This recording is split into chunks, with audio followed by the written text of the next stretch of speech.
Salam alaikum. Nous allons présenter durant cette séquence la collection de sujets d'examen national session normale 2018, les deux dossiers qui restent, le dossier numéro 2, analyse comptable, et le dossier numéro 3, analyse comptable et mathématiques financières, destiné aux élèves de sciences de gestion comptable. Alors, concernant le dossier numéro 1, l'analyse comptable. Et donc, on a deux dossiers, bien sûr, dossier d'exploitation et dossier de l'analyse financière. Alors, le dossier d'exploitation, les données d'exploitation ici, on a déjà un extrait de compte de produits et charges de l'exercice 2017. Et on a, bien sûr, comme information complémentaire, le taux de la marge sur le coût variable de l'entreprise, c'est 34%. Les ventes sont supposées réparties régulièrement sur 12 mois. Travail demandé. Donc, compléter l'extrait du tableau de formation de résultats, l'annexe 4, on va voir. Interpréter la valeur ajoutée obtenue. Compléter le tableau d'exploitation différentielle simplifié, l'annexe 5. Et calculer le seuil de rentabilité, déterminer la date de réalisation du seuil de rentabilité et interpréter les résultats obtenus. Alors, on commence par la question 1, donc compléter l'extrait de tableau de formation de résultats. Alors, l'extrait de tableau de formation de résultats, on a le suivant. Donc, on doit chercher bien sûr les éléments manquants ici, la production de l'exercice, ainsi de suite, et les autres éléments. Bien sûr, concernant les ventes de biens et services produits, on a déjà sur les informations sur l'extrait de CPC et qui s'élève à 217 500. Et là, c'est une information donnée au niveau des données d'exploitation sur l'extrait de CPC. Après, on passe le calcul de la production de l'exercice. C'est tout simplement les ventes de biens et services produits plus le montant de 840 de variation de stock plus 0 ici, c'est l'immobilisation produite par l'entreprise elle-même. On trouve le montant de 218 340. Donc, il s'agit bien sûr de production de l'exercice. Ici, on a la consommation de l'exercice. C'est tout simplement achat consommé de matières et fournitures et autres charges externes. La somme des deux. On obtient 98 720. On a le calcul de la valeur ajoutée, selon l'expression, la marge brute plus la production de l'exercice moins la consommation de l'exercice. Et qui nous donne bien sûr la valeur de 119 620. Et donc on a tout simplement l'application de la formule. Après, il reste l'excédent brut d'exploitation. Et donc, le calcul de l'excédent brut d'exploitation sur la base de la valeur ajoutée. Et on doit ajuster bien sûr les autres charges. Là, il faut ajouter bien sûr subventions, moins les impôts et taxes, moins charges personnelles. On trouve le montant de 46 164 comme excédent brut d'exploitation. À partir de là, on peut bien sûr commenter et interpréter la valeur ajoutée, c'est la richesse créée par l'entreprise. Et donc, on peut dire qu'en 2017, l'entreprise a créé une richesse qui s'élève à 119 620 000 dirhams. On passe maintenant à la question 2, compléter le tableau d'exploitation différentielle simplifié, l'annexe 5. Voilà l'annexe 5. Il s'agit bien sûr de déterminer le chiffre d'affaires, le coût variable, la marge sur le coût variable, le coût fixe et le résultat courant. Et ça, c'est tableau d'exploitation différentielle simplifié. Alors, comme information, les ventes de biens et services, on a déjà trouvé le montant de 217 500, et c'est 100% comme activité. Et on a comme information le taux de marge sur le coût variable 34%. À partir de là, on peut calculer le taux de coût variable, c'est-à-dire le coût de coût variable, c'est tout simplement 100% moins 34% qui nous donne 66%.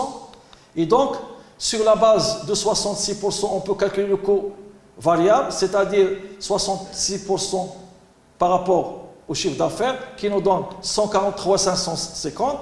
Et on a le coût variable par rapport au chiffre d'affaires 34%, on trouve le montant de 73 950, ou tout simplement 217 500 moins 143 550 qui nous donne le résultat de 73 950. Il reste bien sûr déjà le résultat courant est donné au niveau de l'extrait de CPC, c'est-à-dire qui s'élève à 44 100 115, ça c'est une donnée au niveau de CPC, extrait de CPC. Reste à savoir le calcul du coût fixe, c'est tout simplement la marge, c'est le coût variable, moins le résultat courant qui nous donne bien sûr la valeur de le coût fixe qui s'élève à 29 835 dirhams. Donc, à partir des données maintenant de tableau d'exploitation différentiel simplifié, on peut répondre aux autres questions. Il s'agit bien sûr de seuil de rentabilité. L'expression de seuil de rentabilité, c'est le coût fixe divisé par le taux de marge sur le coût variable. En appliquant ça, on trouve le montant de 87 750 dirhams. Après, on calcule la date de réalisation de seuil de rentabilité. La date de réalisation de seuil de rentabilité intitulé bien sûr sur d'autres thèmes, le point mort. Et le calcul de point mort, on doit tenir compte que les ventes des biens et services, bien sûr, ont été régulièrement sur toute l'année, et donc d'une manière uniforme. Donc on va multiplier par 12 mois, divisé par le chiffre d'affaires. À partir de cette expression, on trouve le montant de 4,84 mois. Ça veut dire quoi? Ça veut dire tout simplement le point mort, la date de réalisation de seuil de rentabilité, 4 mois et 26 jours de vente. 4 mois et 26 jours de vente. Donc, on peut dire que le seuil de rentabilité est atteint le 26/5/2017. Après, bien sûr, 4 mois et 26 jours. L'interprétation des résultats. Donc, le seuil de rentabilité, on peut dire tout simplement que l'activité de l'entreprise devient rentable lorsqu'elle atteint le chiffre d'affaires critique seuil, c'est-à-dire 87 750, qui exprime que c'est le chiffre d'affaires qui correspond à un résultat nul, ni perte, ni bénéfice.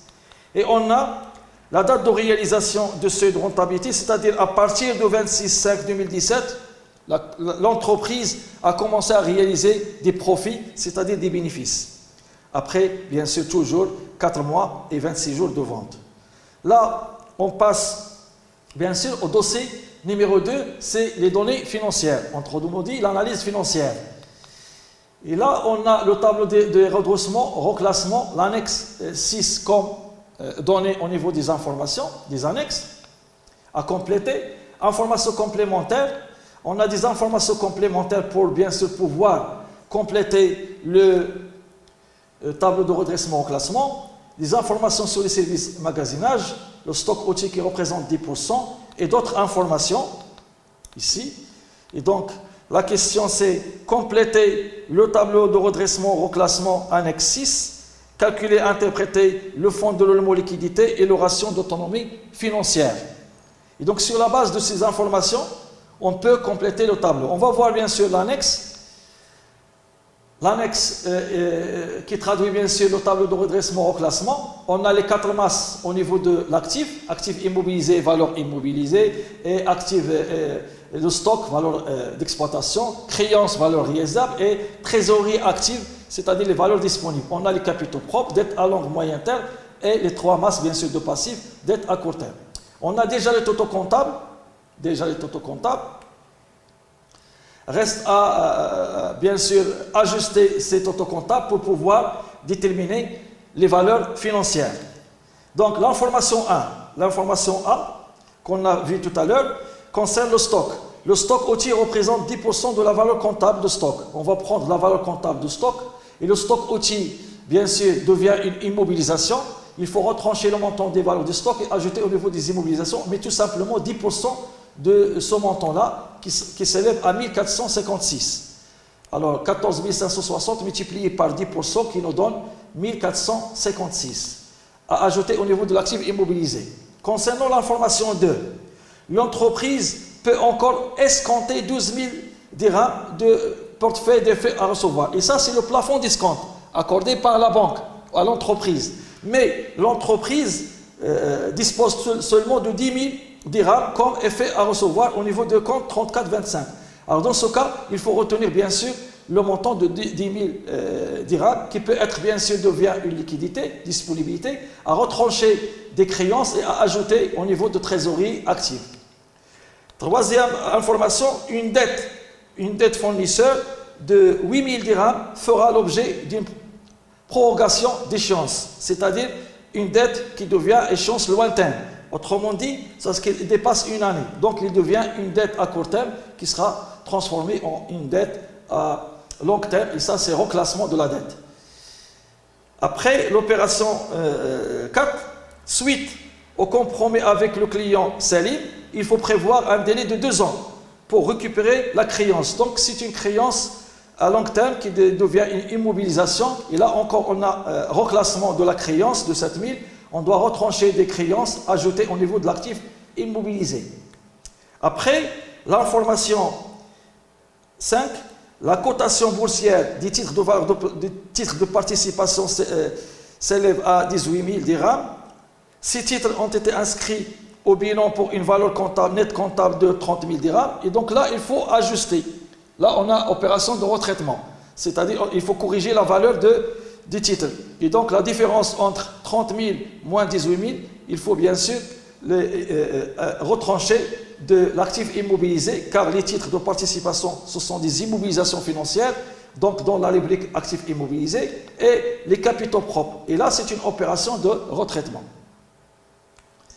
Il reste l'opération 6. L'entreprise prévoit de distribuer 27 000 à titre de dividendes dans les 3 mois qui suivent. Et là encore, on a tout simplement, dividende, c'est la partie de bénéfices distribués, une partie de résultat. Le résultat fait partie des capitaux propres, donc il faut retrancher cette somme-là qui devient une dette à court terme pendant les 3 mois que l'entreprise doit, une dette exigible. Et donc, ça sera moins 27 000 au niveau de capitaux propres. Là, on a le résultat, plus 27 000 au niveau des dettes à court terme. À partir de là, on peut bien sûr calculer les valeurs financières ici de chaque rubrique, masse. Pour l'actif immobilisé, on a 82 300 plus 1456 plus 7 000 moins 12 000. Il faut bien sûr garder les signes. On trouve le montant de 78 756 et de la même façon, de la même manière, on calcule les totaux ici. Et on trouve 13 104 pour les stocks, 22 470 pour les créances, 12 480 pour les trésoreries actifs, capitaux propres s'élèvent à 58 990. Et bien sûr, les dettes à long terme, c'est 33 800. Et le total, bien sûr, des dettes à court terme s'élève à 34 020. Donc, à partir des valeurs financières, bien sûr, ici obtenues, on peut analyser financièrement l'activité de l'entreprise ou bien analyser le bilan de l'entreprise et commenter les résultats. Donc, les totaux financiers ici qu'on a, il faut calculer le fonds de roulement liquidité. Et là, l'expression, c'est le financement permanent. Le financement permanent, c'est tout simplement les capitaux propres plus les dettes à long moyen terme, moins l'actif immobilisé. C'est-à-dire, est-ce que les ressources stables financent les emplois durables. Et là, on calcule bien sûr à partir des valeurs financières. On a ici les capitaux propres plus les dettes à long moyen terme, moins l'actif immobilisé. On trouve une valeur positive. Et donc, c'est un fonds de roulement positif. Donc, l'entreprise, on peut dire que l'entreprise finance la totalité de ses immobilisations par des ressources stables, c'est-à-dire que les ressources permanentes peuvent bien sûr faire face et financer la totalité des emplois durables. On passe à la deuxième question, ratio d'autonomie financière. Alors le ratio d'autonomie financière qui mesure l'indépendance financière de l'entreprise. Alors là, on a l'expression capitaux propres sur les dettes, les deux dettes, il ne faut pas oublier, dettes à long terme et dettes à court terme. Et donc on aura ici l'expression appliquée, 58 990 comme capitaux propres. Les deux dettes ici, dettes à long terme et dettes à court terme, à partir des valeurs financières, on trouve le montant de 0,86. Ça veut dire quoi? Ça veut dire que les capitaux propres représentent 86% des dettes. Donc l'entreprise, généralement, est dépendante financièrement vis-à-vis ses créanciers. On peut même dire que l'entreprise se finance essentiellement par les dettes. Et donc, là, c'est une situation critique. Après, on passe bien sûr maintenant au troisième dossier, c'est la comptabilité analytique d'exploitation. Alors là, on a les informations. Alors, au niveau des informations, on a ici bien sûr l'entreprise qui fabrique et commercialise deux produits, les coussins carrés et les coussins ronds. Les deux types de coussins sont fabriqués à partir de tissus comme matière première, des galettes, des ponges et des fournitures. Et on a ici le processus de production des coussins. On a 3 ateliers: atelier coupe, atelier couture, atelier insertion. Alors au niveau de l'atelier coupe, le tissu est découpé en pièces qui passent directement dans l'atelier couture. Et là, on a pièces de tissu comme produit. Et on aura bien sûr au niveau de l'atelier couture 2 opérations. Pose d'une fermeture sur les 2 pièces de tissu et on aura couture des bords. Là, on obtient bien sûr la housse. Reste à savoir l'insertion. Dans l'atelier insertion, une galette d'éponge est insérée manuellement dans une housse pour obtenir le coussin. Alors, à partir de là, nous, on s'intéresse à calculer quoi? On va voir la question. Donc, les informations relatives au mois de décembre, c'est une comptabilité analytique mensuelle, et donc, extrait de tableau de répartition des charges indirectes, qui nous donne des informations sur les unités d'œuvre, le nombre d'unités d'œuvre et le coût d'unité d'œuvre ici. On a le centre couture, la nature de coût d'unité d'œuvre, c'est le mètre tissu consommé. Le coût c'est 5, housse obtenue, le coût c'est 2, et heure de main d'œuvre, ici on a des dirhams, bien pour tout simplement le coût unitaire, mais ici on a une information renvoi, c'est-à-dire que la somme de 440 contient déjà 300 heures pour la fabrication des coussins carrés, le reste pour les coussins ronds. Et donc, les données relatives à la fabrication des coussins carrés, on a la consommation de matières et fournitures, donc tissu, les galettes et les fournitures. Ici, on a le mètre carré et le coût moyen interpondéré, après bien sûr l'inventaire permanent. Et là, c'est le coût moyen interpondéré à partir de l'inventaire permanent. Et là, c'est le montant global des fournitures. Et on a bien sûr heures de main-d'œuvre directe nécessaires pour assurer la production, 1000 heures à hauteur de 30 dirhams l'heure. Et on a la quantité produite s'élève à 30 000 coussins carrés. Le coût de revient unitaire des coussins carrés s'élève à 40 dirhams. Et les ventes de coussins carrés, l'entreprise a vendu tout simplement 35 000 unités pour une valeur globale de 2 100 000 dirhams. À partir de ces informations, qu'il faut bien sûr les bien maîtriser, on peut bien sûr résoudre le problème et calculer le coût de production. La question, remplir le tableau qui permet de calculer le coût de production, annexe 7. Voilà donc l'annexe 7, le coût de production des coussins carrés. On a ici les éléments à retenir. Il s'agit bien sûr des charges directes, la matière première, tissu consommé, les galettes d'éponge carrées et les fournitures, fils, fermetures, etc. Et on a la main-d'œuvre directe. La main-d'œuvre directe, les charges indirectes, on aura les 3 ateliers, section ou atelier coupe, section couture et section insertion. Et à partir de là, on peut déterminer le coût de production. Alors, concernant bien sûr le tissu consommé, il faut revenir aux informations. Alors, on a le tissu, on a consommé 15 000 mètres, au coût moyen unitaire pondéré, c'est 26 dirhams. Donc, ça sera 15 000 en quantité, le coût unitaire pondéré qu'il faut retenir compte, et non pas le prix d'achat, non plus le coût d'achat, mais le coût moyen unitaire pondéré après l'inventaire. On trouve le montant de 390 000 dirhams. Puis, on a ici les galettes et d'éponge carrée utilisées. Donc, on a consommé 30 000 galettes au coût moyen interpondéré 12 dirhams. Donc, il faut retenir 30 000 multiplié par 12, qui nous donne 360 000 dirhams. Et on a le montant global des fournitures qui s'élève à 57 000 dirhams. Ça, c'est les charges directes. Il reste la main-d'œuvre directe. Là, on a la main-d'œuvre directe au niveau des informations, 100 000 heures au taux horaire de 30 dirhams. Et donc, il faut retenir compte de ça. Reste les charges indirectes. Donc, le coût d'unité d'œuvre au niveau de la section coupe, c'est le mètre tissu, donc 1500 mètres. L'unité d'œuvre, c'est 5 dirhams. Au niveau tableau de répartition des charges indirectes, nous donne le montant 75 000. Après, on a l'unité d'œuvre hausse obtenue, on a produit 30 000 hausses, et donc ça sera 2 dirhams pour l'unité, on aura 60 000. Section insertion heure de main d'œuvre directe, on aura bien sûr ici 300, au niveau de l'information complémentaire, 300 heures, et ce sera 10 dirhams l'heure qui nous donne 33 000. Et à partir de là, on calcule le total des charges de production, et on divise par le montant, la quantité produite. La quantité produite ici, c'est tout simplement 30 000, donc il s'agit de 30 000. La division de charge totale par 30 000 nous donne 32,5, c'est le coût de production unitaire. Après, on passe le résultat analytique. Et donc un tableau qui contient en considération, prend en considération le prix de vente, c'est le chiffre d'affaires, et on a le coût de revient, et bien sûr le résultat analytique. Et là, il faut avoir une différence et non pas la somme.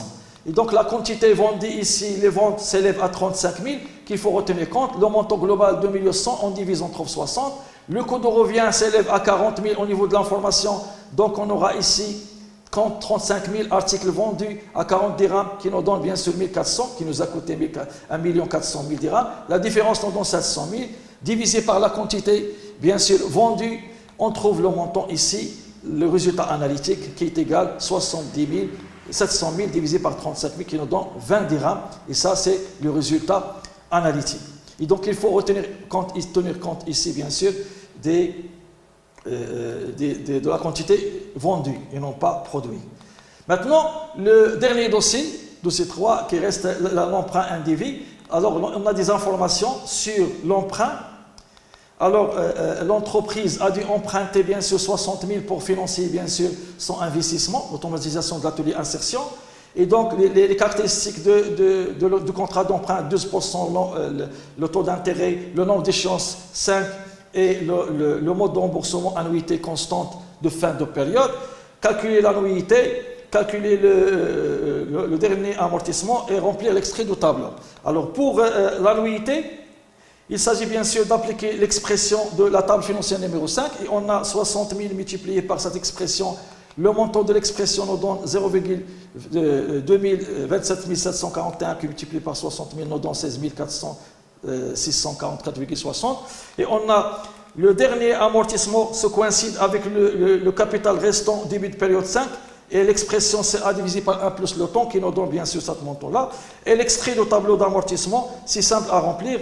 La dernière ligne, donc ce sera l'amortissement qui coïncide avec le capital restant début de période, 0. Ici, on prend 60 000 multiplié par le taux 12%, on trouve 7 200. On prend l'annuité moins 7 200, on trouve 9 444,60. La différence entre le capital restant 60 000 et l'amortissement nous donne le capital restant fin de période. Et à ce niveau-là, on a bien sûr terminé la collection de la deuxième partie du sujet d'examen national comptabilité mathématiques financières, session 2018, session normale. Merci et à bientôt.